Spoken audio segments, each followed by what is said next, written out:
Alright, this is the second part of section 4.6. Is your mindset? This is how this connects to what we just finished. We are now going to take the skills from section 4.6 part 1 and apply them to some trigonometric integrals that prior to this lesson we were unable to evaluate. Alright, so recap. What are some things we know trig-wise as they relate to calculus? Well, something from quite a while ago, we learned how to take the derivatives of all 6 of our basic trig functions. Then when we learn about antiderivatives or integrals, we pretty much can reverse each one of those 6. Now, adjusting for the constant of -1, as we now are very comfortable with, we can slide that left or right. Normally when you see these written, they'll put that negative sign over here to make it look like this. So anything that involved one of these trig integrals on the right fell under the category of, well, that's something we know how to do. Well, what about these guys here? Using our basic trig functions as a point of reference for this here, we can integrate sine and we can integrate cosine. That's something we already knew how to do. But nowhere in the remainder of these is there tangent, cotangent, secant, cosecant. Right, in order to get the integrals for these 4 guys, we need to use the stuff that we learned from the first part of section 4.6. So the first one we're going to tackle here is going to be, how do we get the integral of the tangent of x? Alright, so the first step to make that happen, so let me zoom in on this a little bit.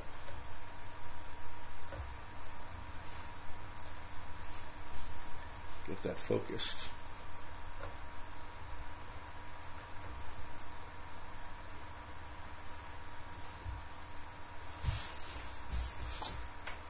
Alright, now we're good. Alright, first step to make that happen is we're going to rewrite tangent as sine over cosine, basic quotient identity. Now, one of the strategies that we used pretty heavily for the first part of section 4.6 was we did a u substitution by letting the bottom of the fraction be our u. So that's what I'm going to do here. If you let u be the denominator or the bottom of the fraction, the cosine of x, that makes du negative sine dx.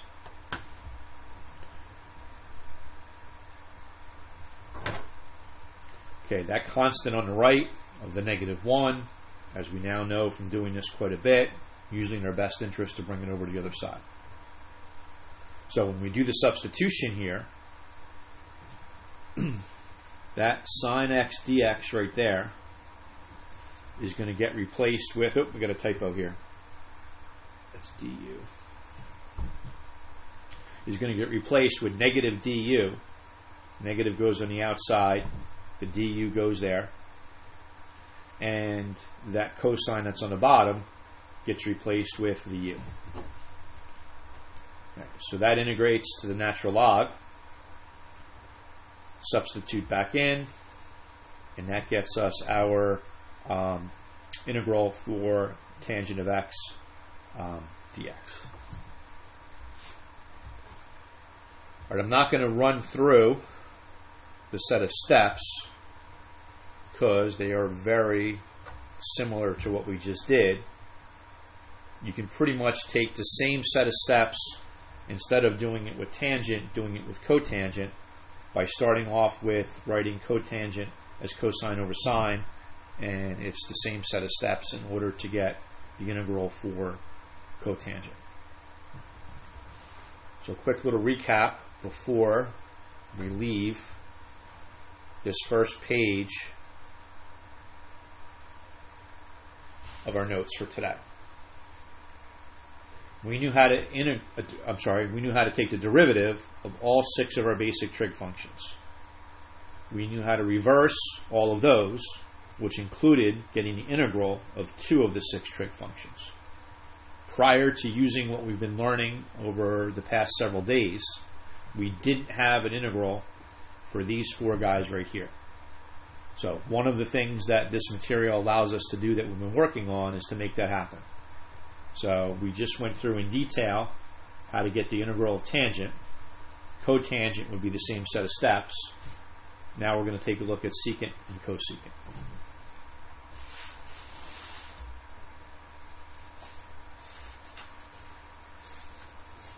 And it looks like I had the same typo here. Fix that before we go on. And zoom in on this a little bit.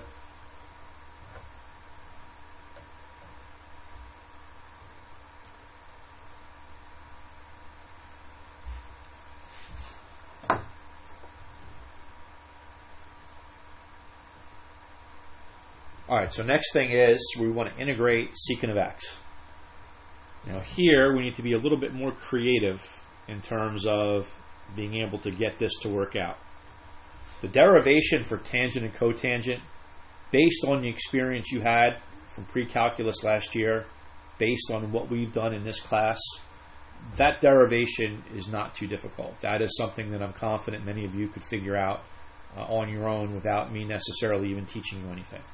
This one here requires some steps that most people probably wouldn't think of. All right, what we're going to do is we're going to take that secant of x and multiply it by secant of x plus tangent of x over secant of x plus tangent of x. It's a legal move as long as the top and bottom are the same. Multiplying the top and bottom of a fraction by the same thing is a legal move. Okay, that gets us to this step right here. So for the top, we're clearing parentheses. The bottom, 1 times that binomial is just that binomial.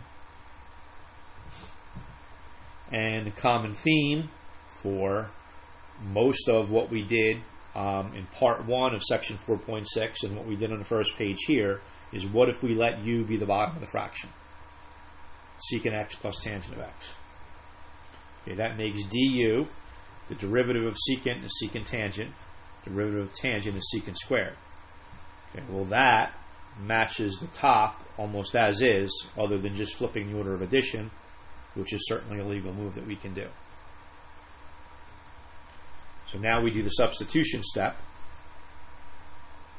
So secant squared plus secant x tangent x dx, that's this right here, that gets replaced with the du, and then that secant plus tangent, that's the u that's on the bottom, that integrates to natural log, and then substitute back in. So that gets us our integral for secant of x.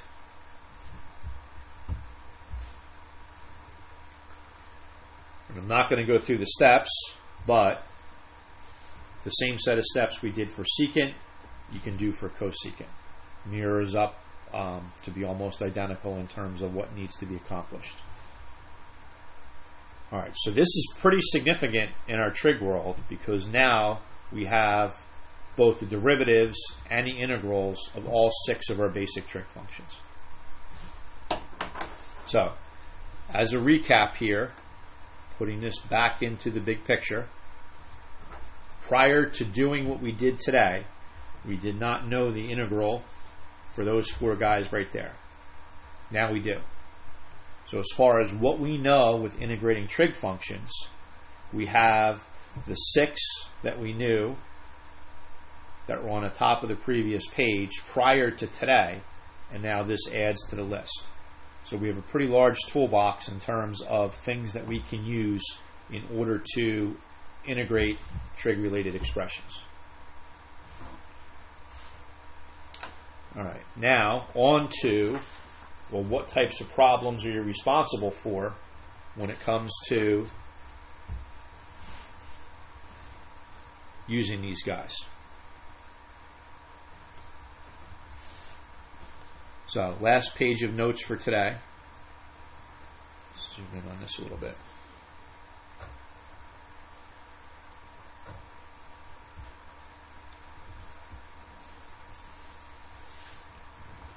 First problem, we want to integrate 5 cotangent of x over 10. If you're integrating a trig function and that's more than just a single variable, very commonly that is going to be your u. It doesn't have to be, but it's always something to consider. So if we let the u be x over 10, that makes du 1/10 dx, or, again, we usually like to have that over there, 10u dx. I forgot to mention it, put that constant in front. That's usually a step that we're going to be doing. All right, now the substitution. So that 5 is in front. The cotangent of x over 10 is going to be the cotangent of u. And the dx is getting replaced with 10 du. We want the du here and the 10 on the outside. So the 5 times the 10 is the 50. We know from what we just figured out on the previous 2 pages, the integral of cotangent of u is ln as sine of u, and that gets us to our final, not the final answer yet. After we substitute, then that gets us back to our final, or gets us to the final answer.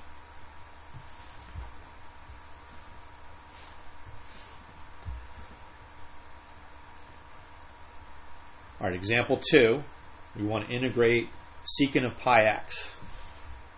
Now, when you're integrating trig functions and the variable, or the thing that's in the variable slot, is more than just a single number, or single letter, rather, very often, one of the things to consider is, well, what if you let u be that thing right there, the pi x? So if u is pi x, du is pi dx, and then we want this over here.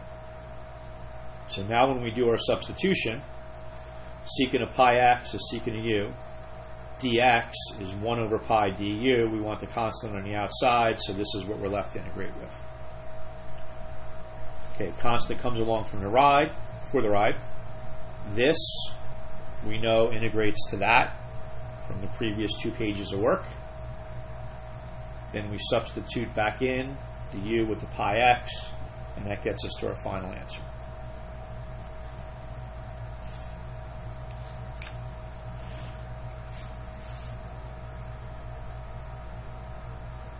All right, example 3.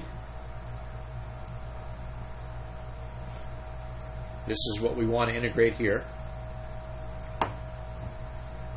One thing that can be helpful in the beginning is we know that sine over cosine is tangent, and now we know how to integrate tangent. So probably the good first move here is to rewrite it like this. Get that constant to the outside. Sine of 4x over cosine of 4x is tangent of 4x. Now it kind of looks like examples 1 and 2. One thing that you're typically going to consider, doesn't always work, what if you let the u be that thing that you're taking the trig function of? That makes du for dx, or in other words, 1/4 du is dx. Do the substitution step. We know how to integrate tangent. We just learned that on the last 2 pages. Clean up the constant in front, and then that 2 and a negative in there, clean that up, make that -2, substitute back in, and that gets you to your final answer.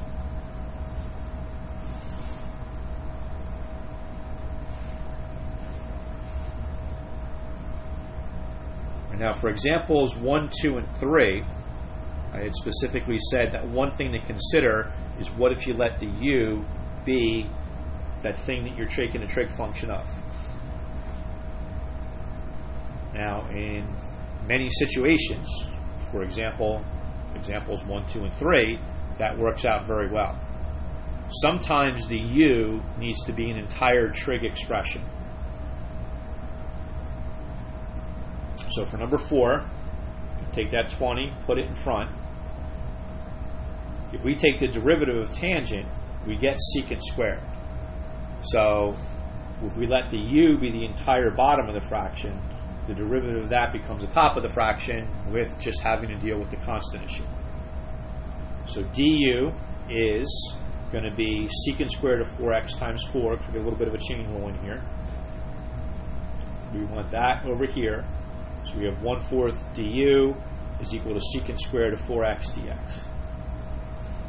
Right, so now when we do the substitution step, that 20 is out in front.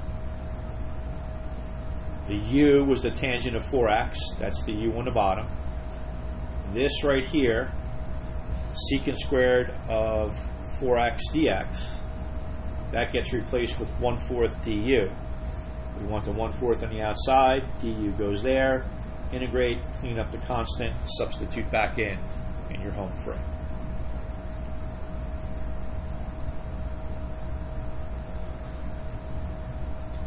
All right, last couple of examples. Let's mix together some stuff with trig and logs, trig and exponents. How would this play out if they start to come together in the same problem? So for example 5, we want to integrate 2 cosine of 3 plus ln of x all over x. Here we're back to the strategy that we use with examples 1, 2, and 3, where it's probably in our best interest to let the u be what we're taking the cosine of. I have to say, bring the 2 outside. Because the derivative of 3 plus ln of x is just 1 over x. So that's just 0, that's 1 over x.